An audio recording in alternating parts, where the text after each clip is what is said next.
Allô tout le monde! Matin, je vais vous parler des décisions dans la vie. Dans la vie, on va prendre des décisions sur un coup de tête.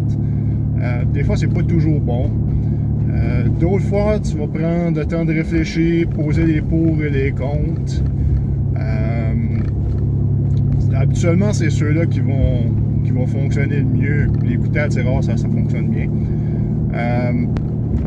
Tout ça pour dire que moi et ma conjointe, on a décidé de vendre mon office, le camion. Ça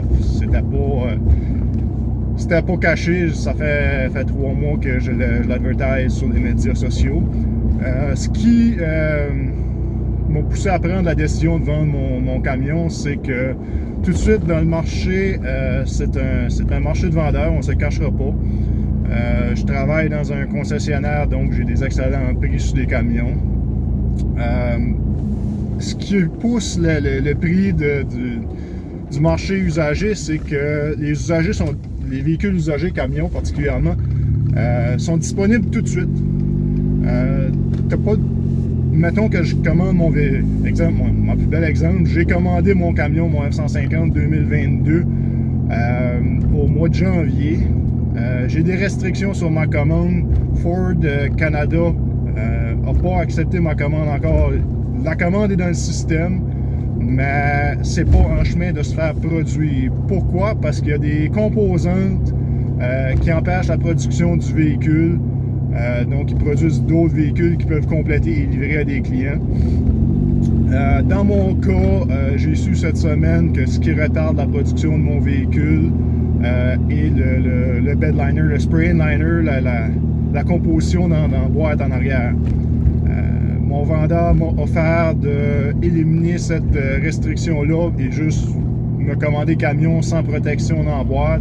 Je peux toujours mettre un plastique ou le faire peinturer local. Ce que je veux pas, je suis vraiment particulier sur qu'est-ce que je veux dans ma voiture. Je suis prêt à attendre. On a déjà une deuxième voiture, fait que c'est pas un problème pour nous. Mais on voit exemple, un client qui fait un accident avec son camion, un contracteur ou quelqu'un qui a besoin de son camion pour vivre. Va falloir qu'il paye le prix pour un usager parce que ça y en prend un tout de suite. Donc, c'est pour ça que j'ai décidé de vendre mon camion, parce que la valeur du marché, j'ai pratiquement le même... J'ai eu le camion 2 ans, pas 2 ans encore, ça va faire 2 ans au mois d'août que je l'ai. J'ai eu le véhicule presque 2 ans, on va dire. Puis, je vais avoir le même prix, ou similaire, le même prix que l'étiquette de vite était quand j'ai commandé le camion.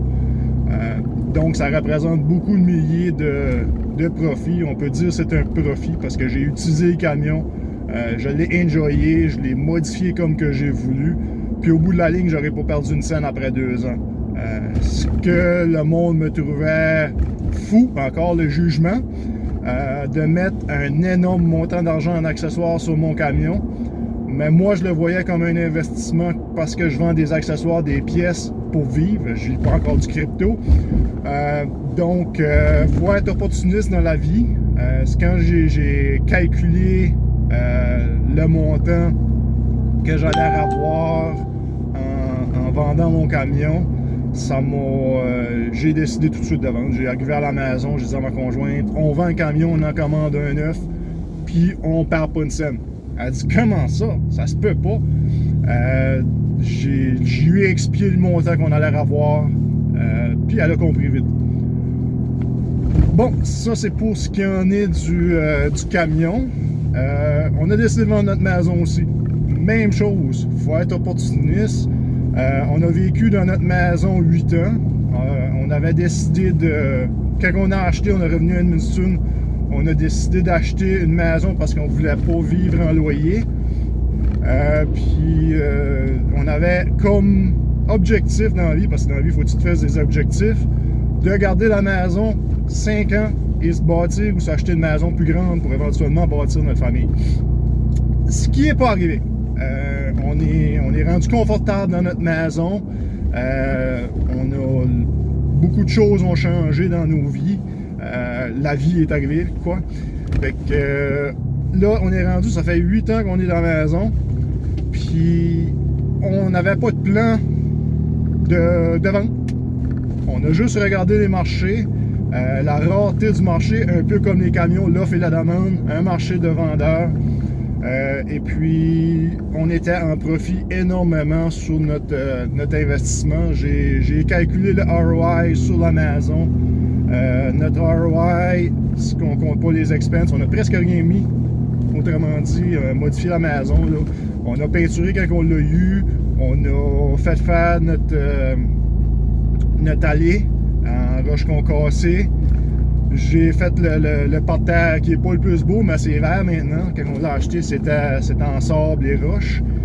Fait qu'on a mis une minime somme pour le improvement, ce qu'on veut dire.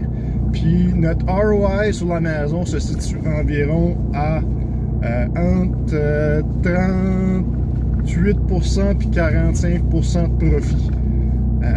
Donc avec ce ROI-là, on serait fou de ne pas laisser aller. D'un coup que les prix des marchés tombent avec le taux d'intérêt qui va monter dans la prochaine et deuxième année.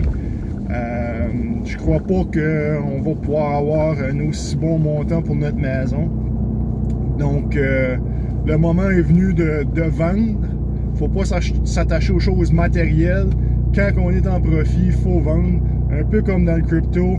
Je suis pas accroché à aucun de mes cryptos. Si je juge mon ROI bon, je vais vendre. Écoute, c'est juste la loi de l'offre et la demande. Quand il y a beaucoup de monde qui cherche un produit rare, on voit ça dans les NFT aussi. En fait, c'est partout dans la vie. Quand les produits sont rares, les prix montent. Ce qui travaille en faveur du vendeur tout de suite, c'est l'inflation. L'inflation, ça veut dire que tu as plus de money, je suis en train de parler en anglais, tu as plus de monnaie en circulation qu'il y en avait avant. Donc, pour vous donner une idée, encore une fois, je me répète, aux États-Unis, en 2020 et 2021, il a été imprimé 40% plus d'argent qui en a été imprimé depuis 1982. Donc, ce qui fait que l'argent devient de moins en moins rare et les denrées deviennent de plus en plus rares. Pourquoi? Parce que les gens ont de l'argent dans leurs poches, ils achètent, ils veulent acheter, ils veulent ça tout de suite, ils veulent pas attendre. Donc, si tu veux pas attendre, surtout pour un automobile, tu vas payer un prix, je veux pas dire exorbitant, mais tu vas payer un prix premium pour ton usager. Ce qui fait que c'est un marché de vendeurs. Donc, c'est ça pour mon vidéo en ce dimanche matin. Pas beaucoup crypto, mais je suis vraiment inspiré parce qu'on a décidé de vendre la maison cette semaine. On a rencontré l'agente immobilière hier. Ça s'est signé et on va vendre aussitôt qu'on a notre offre. Puis vu que c'est un marché de vendeurs, encore une fois, les négociations, il n'y en aura pas trop. C'est le prix affiché. Puis on n'est pas pressé de vendre soit le camion, soit la maison. Camion, ça fait un bout qu'il est à vendre. Mais j'ai toujours pas baissé mon prix. J'ai eu une offre hier de quelqu'un de l'extérieur. Vendredi, j'ai une autre personne de l'Ontario qui est intéressée sur le camion. Fait que c'est juste un signe qu'il faut que je garde ma position. Surtout que je sais que mon camion, on n'aura pas de numéro de série avant au moins 2 mois, plus un autre 2 à 3 mois de production. Donc il n'y a rien qui me stresse là. Je ne suis pas pressé de vendre. J'ai un excellent prix en trading encore là, dû à la rareté du marché. Fait que je vais finir ça, mon vidéo aujourd'hui. J'aime ça parler en conduisant. Fait que soyez pas surpris si dans les prochaines semaines mon studio change pour mon bon vieux Acura RDX 2014. Sachez que ça va juste être temporaire. J'ai un beau gros 2022 F-150 qui s'en vient avec un intérieur que je vais totalement modifier comme j'ai fait un peu avec celui-ci. Si vous êtes intéressé de voir une vidéo de mon camion qui ne se relève pas au crypto, commentez en bas. Je peux faire une vidéo avant que je le vende si ça vous intéresse, s'il y a de l'intérêt, puis je le posterai. Puis je vous souhaite un beau dimanche ensoleillé comme qu'on a ici à Edmundston. Merci.